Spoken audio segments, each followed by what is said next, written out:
qué gusto tenerte en el programa. Bienvenida, gracias por estar con nosotros. Muchísimas gracias, Carlos. Un placer estar aquí contigo y, bueno, por supuesto, encantada de conversar y de contar nuestros hallazgos. Antes de entrar a esos hallazgos, necesito que me des un poco la cuestión metodológica de la investigación. Sí, por supuesto. Nosotros, bueno, cada año hacemos una encuesta para recoger la opinión ciudadana, lo que piensan los limeños y los chalacos sobre su ciudad. Y el año de la pandemia no lo pudimos hacer, bueno, porque no se podía salir a campo. Entonces, a partir ahora del año 2021 hemos trabajado una nueva metodología adaptando la encuesta, por supuesto, al contexto también de COVID, porque han habido cambios importantes en nuestros patrones de comportamiento y, por lo tanto, iniciaremos un periodo de otros 10 años, siendo el 2021 el primero, para poder tener nuevamente datos que podamos compartir y que eso sirva, por supuesto, para tomar decisiones a nivel de las autoridades y como ciudadanos y ciudadanas que somos. Perfecto. Comencemos a desmenuzar la investigación. Comencemos por el primer tema que la propia investigación plantea, que es el de la satisfacción con la ciudad. Hay un dato ahí muy potente que señala que 7 de cada 10 personas considera que la inseguridad ciudadana es sin duda el principal problema que afecta a la calidad de vida, Mariana. Sí, así es. Y de hecho lo vamos a ver ahora en la campaña, como va a ser seguramente la bandera de varios de los candidatos para el caso de Lima. Pero durante los 10 años anteriores que hemos hecho la encuesta y a partir también ahora del 2021 y en adelante, estimamos, es la inseguridad ciudadana el principal problema, pero también el principal motivo de insatisfacción.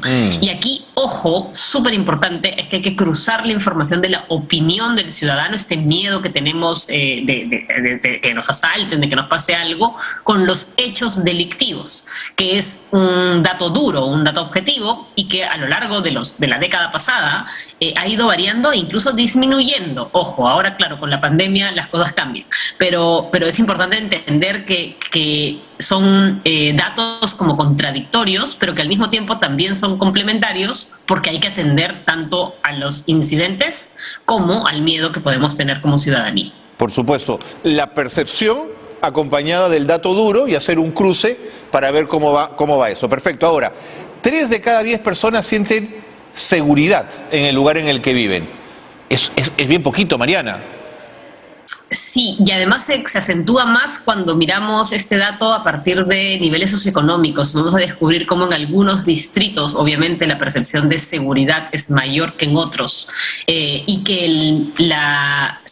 y eso también lo hemos visto en las encuestas anteriores, en la década pasada, como la noción de seguridad asociada a la ciudad como un todo acaba siendo mayor en barrios más populares, con menores niveles de ingreso, versus la sensación de inseguridad en relación a la ciudad versus la del barrio en barrios más pudientes, ¿no? Eso nos muestra justamente un cariz importante que es quizás la característica más grande de nuestra capital y que tiene que ver con la desigualdad.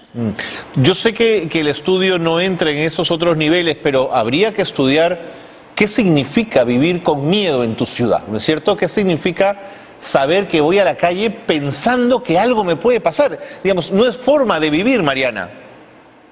Para nada, y en particular si lo miramos desde perspectivas adicionales, ¿no? Las mujeres ciertamente tenemos más miedo que los hombres y para nosotras la ciudad es más pequeña en términos de fronteras o de viajes. En la prepandemia, digamos, los viajes para la universidad o para centros de estudios acaban siendo igual más restringidos y más cuidados para mujeres que para hombres, ¿no? ¿Quién te espera en el paradero? Que te acompañe tu hermano, tu primo, tu tío, ¿no? Entonces todos esos elementos transforman la experiencia de nuestra vida cotidiana. Correcto. Ahora, si bien la inseguridad ciudadana es el gran problema, el segundo tiene que ver con la gestión de residuos, pero largamente inseguridad ciudadana se coloca en el primer lugar en satisfacción con la ciudad. 31% de las personas entrevistadas en esta investigación de Lima y Callao sienten que no están satisfechas con la gestión de los residuos. ¿Qué significa esto, Mariana? Sí, acá una precisión importante, ¿no? En la prepandemia, el segundo problema de la ciudad y lo que aparecía en este segundo lugar en términos de satisfacción era el transporte público. Ajá. Obviamente ahora, con el contexto de la pandemia y el menor uso del transporte público y en general del transporte, porque nos hemos movido menos en muchos aspectos, este problema ha pasado pues a un quinto lugar. Entonces, los residuos, o sea, la gestión de basura o el temas de contaminación que siempre estaban alrededor del tercer puesto, pues han subido, y es ahí donde encontramos esta presencia más fuerte en relación justamente a la gestión de residuos. A esto hay que agregarle, y eso aquí no es un dato duro, es una interpretación, ojo, también los temas vinculados a la conciencia ambiental y a la crisis climática, sí, que ciertamente cada vez se ve más cerca. Sí. Ahora, sobre el tema de la basura, siendo responsabilidad del municipio la gestión del residuo, sí me interesa también mirar el comportamiento del ciudadano respecto a su propia basura, porque da la sensación que una vez que entregamos la basura ya no es un asunto nuestro, pero es nuestra basura. En algún lugar va a tener que ir. ¿Cómo no va a ser un problema de todos, digo? Sí, o sea, ciertamente, ¿no? El recojo de la basura es responsabilidad del municipio y se paga con los arbitrios que pagamos. Así es. Es una responsabilidad a la que atender. Pero tenemos que ser nosotros conscientes del destino final de la basura y del residuo que generamos. Y hay un problema importantísimo. Por mucho tiempo pensamos que la mejor basura o el mejor sistema de recolección de basura es aquel que pasa diariamente y nos recoge la bolsa de basura de la puerta de nuestra casa o de nuestro edificio, ¿no? Y eso es justamente el modelo más ineficiente, porque es carísimo, es costosísimo sostener un sistema de esta naturaleza, cuando bien podríamos nosotros generar sistemas en los que el recojo sea periódico, no cada ciertos días, pero además que el modelo nos obligue y nos incentive de manera muy dura, por eso digo obligue, a reciclar. Así es. Porque la basura realmente, lo que realmente es basura, es una fracción en realidad del residuo que generamos, que se puede reaprovechar y por lo tanto entrar a una nueva economía. Sí, Mariana, estoy completamente de acuerdo. Hay ciudades del primer mundo donde el carro de la basura no pasa todos los días. ¿Pasa cada dos o cada tres? Pasa, somos nosotros los ciudadanos los responsables en ese tipo en esas ciudades, como bien mencionas, las encargadas de llevar la basura a puntos específicos de recolección o de disposición en nuestros barrios, y eso implica una responsabilidad, unos horarios, unas horas y además un pago. En el caso de Alemania, por ejemplo, en una de las regiones, la basura se paga en función del peso de residuo que generas. Toma. Y eso te invita a reciclar, porque claro, si quieres botar las botellas de vidrio de las gaseosas o de las leches o de los jugos que has comprado, claro, claramente vas a tener más residuo. De acuerdo. Hablemos de movilidad urbana, otro tema interesante. Me gusta que la bicicleta haya subido al 6,2% en Lima y Callao, pero de pronto sube como expresión de la propia debilidad del transporte público. Sí, no. Ciertamente los modos activos en todo el mundo han cobrado relevancia durante y en el post, entre comillas, pandemia. Ciertamente no hay un post todavía y no lo va a haber, hemos cambiado los patrones de vida, ¿no? Y eso es importante de que se proteja, y más bien mi sensación actual es que esos impulsos que se dieron a partir de la pandemia para la creación de ciclovías emergentes y para promover justamente el uso de la caminata y tal, ahora ya nos están cuidando, y por lo tanto muchos de estos viajes posiblemente puedan volver a migrar a medios motorizados, y eso es peligroso. Peligroso no solamente en términos de salud pública, porque el virus continúa y hay además otros virus, etcétera, sino también en función de la gestión justamente del tránsito y del transporte, donde el eje de los sistemas de transporte no solamente es el transporte público, es el corazón, el espíritu de los sistemas, pero también la caminata y los modos activos, ¿no? O sea, bicicleta, caminata u otros, que permitan que los viajes más cortos sean hechos de esta forma, y por lo tanto no se llene ni un espacio en el bus, ni se ocupe con un auto las pistas, ¿no? Pero sigue siendo, corrígeme si me equivoco, Mariana, todavía una ciudad poco amable para el ciclista. No, es absolutamente agresiva. Ahora que se han implementado ya las multas a ciclistas, pues pareciera contradictorio, ¿no? Porque la obligación es que vayas por la pista. ¿Y a qué pistas nos quieren mandar, claro, ¿no? Cuando son peligrosas? Entonces, el problema de no atender la necesidad del ciclista fuerza a los ciclistas que quieren salvar sus vidas a subirse a la vereda, generando por lo tanto una fricción y poniendo en riesgo a los peatones, que por supuesto tampoco es correcto. Y todo esto ocurre, o sea, esta fricción entre ciclistas y peatones, porque no estamos ocupando el espacio que debemos ocupar, que es el que está ocupando el auto en exceso. Y no sé si por pandemia y por aumento de los delivery, la moto se convirtió en el gran vehículo de la ciudad y honestamente, Mariana, van por las veredas, por la berma central, no les importa nada, ¿eh? Sí, ese también es un fenómeno que venía pre-pandemia. Obviamente se ha acrecentado a partir justamente de la explosión asociada a los deliveries, y más aún en pandemia, que se volvieron pues para unas zonas de la ciudad clave.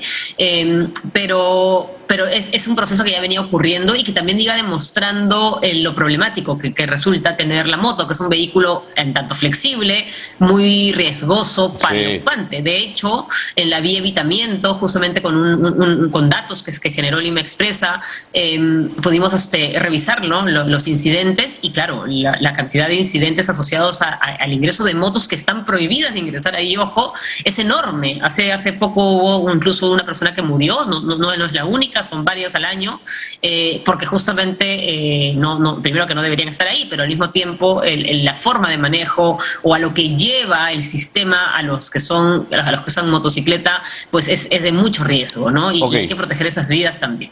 Mariana, el ambiente, 3 de cada 10 personas indica que la falta de cuidado de las zonas naturales es un problema grave. Las zonas naturales cercanas, por supuesto, a los centros urbanos, ¿no es cierto?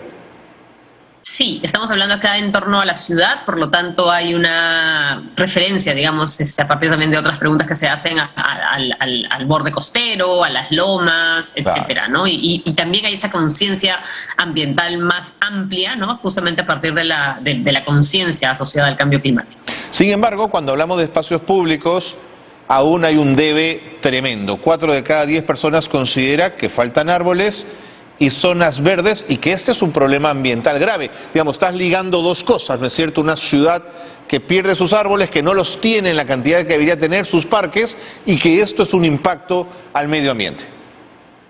Sí, y además hay que entender, y eso quizás es un paso más, que solamente el pedido de árboles o de áreas verdes, y es que las ciudades necesitan de servicios ecosistémicos, y eso implica una serie de beneficios que nos dan los ecosistemas, que nos dan los bosques o las lomas, ¿no? Que nos dan el mismo desierto, y que tienen que ver con que mantengamos y logremos nuestro equilibrio como especie dentro del lugar que habitamos, nuestro hábitat, ¿no? Y eso es algo que no estamos cuidando. Entonces, los riesgos naturales, los fenómenos naturales, los deslizamientos, los huaicos, ¿no? Todo eso se va a potenciar a partir justamente de que la ciudad no se adapta a la naturaleza, sino que más bien la aplasta, ¿no? Y eso lo vemos claramente en cada año, que hay problemas asociados a fenómenos naturales. Mariana, el tema de condiciones de la vivienda, ¿ya lo habían medido en investigaciones anteriores? Sí, es un tema que también hemos medido antes. Ese es difícil de entender porque efectivamente no aparece con tanta fuerza, aunque es un tema clave.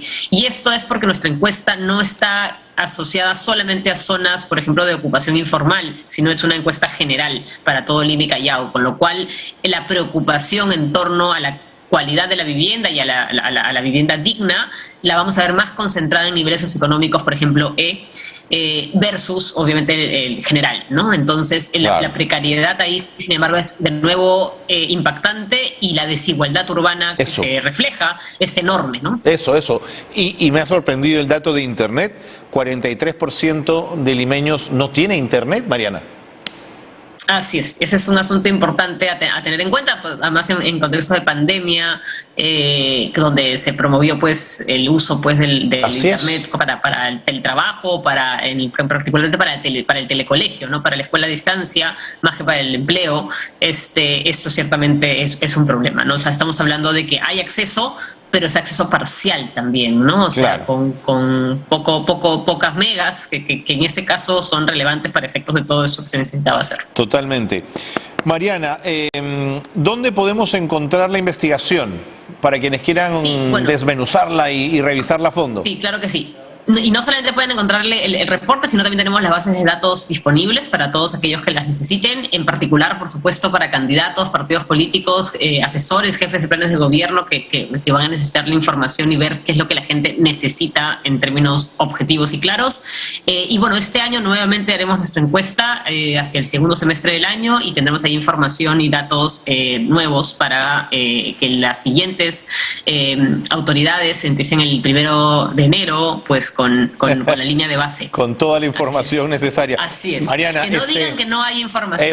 Eso. Mariana, este programa lo ven muchísima gente en regiones y seguro se están preguntando, ¿cuándo Arequipa cómo vamos? ¿Cuándo Piura cómo vamos? ¿Cuándo Ayacucho cómo vamos?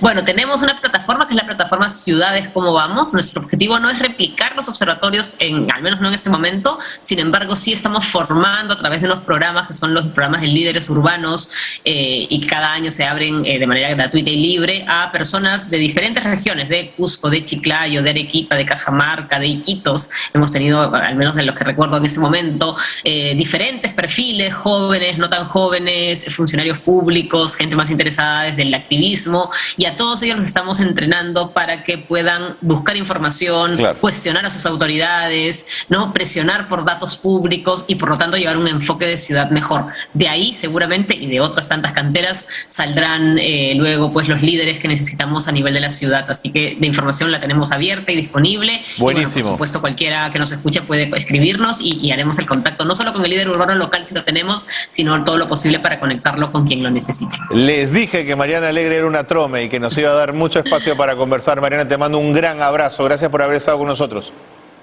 Un abrazo a ti también. Hay que seguir a Lima Cómo Vamos. De verdad, tiene unos reportes y unos trabajos de aproximación a las necesidades de la ciudad que son sumamente importantes y contundentes.